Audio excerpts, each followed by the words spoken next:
So, sa previous video is, di ba, gisolve na to ni siya na problem class.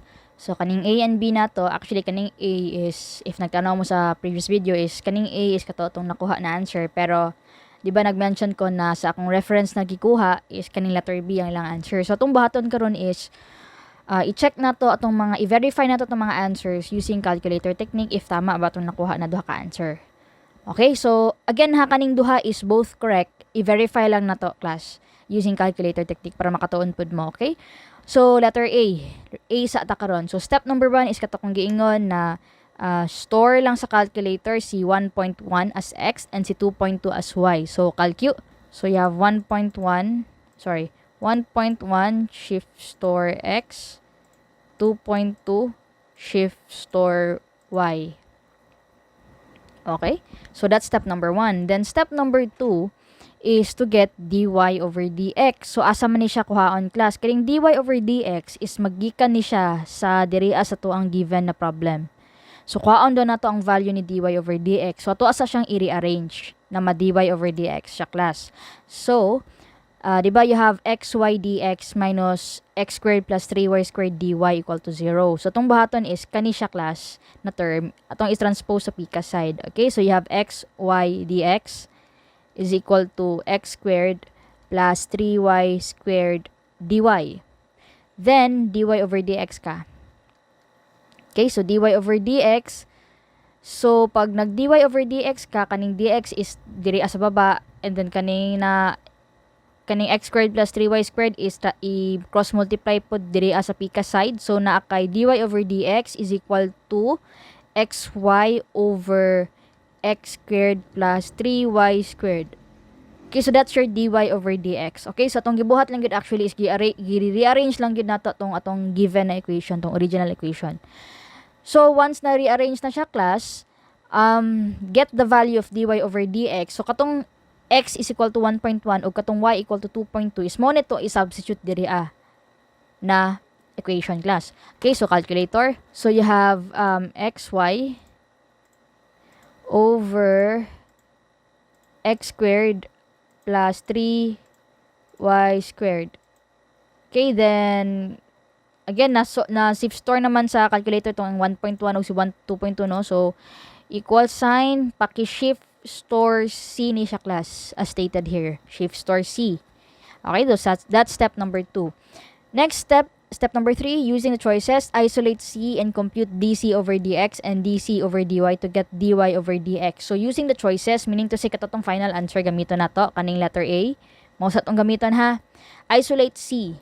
So, mo tong buhatan nimo isolate C. So, in this case, yes, naka-isolate na daan si C or atong constant. So, okay na siya, class. Wala na problema. Okay, and then compute dc over dx. So, how do we compute dc over dx kani? So, to compute that, so, mo na itong bahaton karon, okay? So, again ha, okay na ni siya. Okay na ni siya kay naka-isolate na si C na to. So, diretso na ta derive sa calculator. So, derive na to na siya, class. You have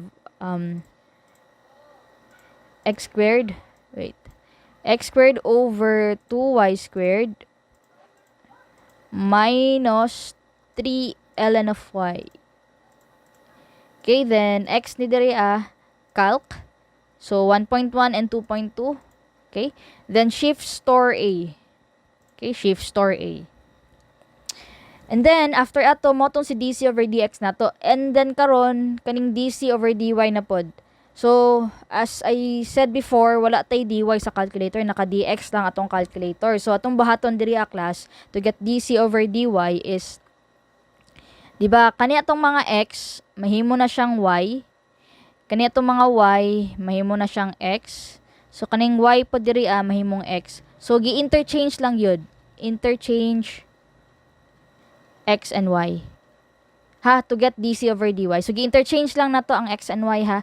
So, gawas ang calculator. Okay, so press up mo, class, para dili na mo mag-type usab sa equation. So, interchange lang x and y. So, kaning x diri y na siya. Kanang y dira x na siya. And then, kanang y dira x na siya. Okay? So, x lang gyapon na siya. So, calc. So, again, i-interchange mo na tong value. So, ang y na to, instead 2.2, mahimo na siyang 1.1. And ang x na to, instead 1.1, mahimo na siyang 2.2.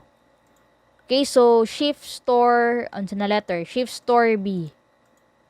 Okay, then step number 4, the last step is to verify if equal ba ato ang if equal ba silang negative A over B kay C. So negative A, wait lang. Negative A over B, verify na to, colon ta kay C. Calc, ay di na ta mag-calc. Equal sign, so ang negative A over B nimo is 0.153846. Ang si C nimo is what? 0.5 ayan, 0.153846. 0.153846. Verify na to to. 0.153846. Okay, so equal sila, class. Okay, equal or approximately equal, wala problema, class. Kung almost equal, okay lang yapon na siya. Okay? So, we can say, class, na correct siya. So, kani atong nakuha before na answer, katutong first yung nakuha na answer is still correct. Is correct siya.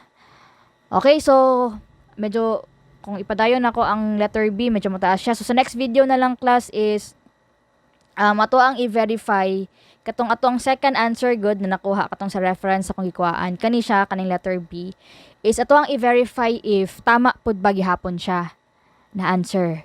Okay, using calculator technique. Ang plot twist lang ani, class, is kanang ln of y over c unsaon pag-isolate kay c para sa step number 3 is mabuhat na to siya. So sa next video discuss na to siya, class. Okay? So next video.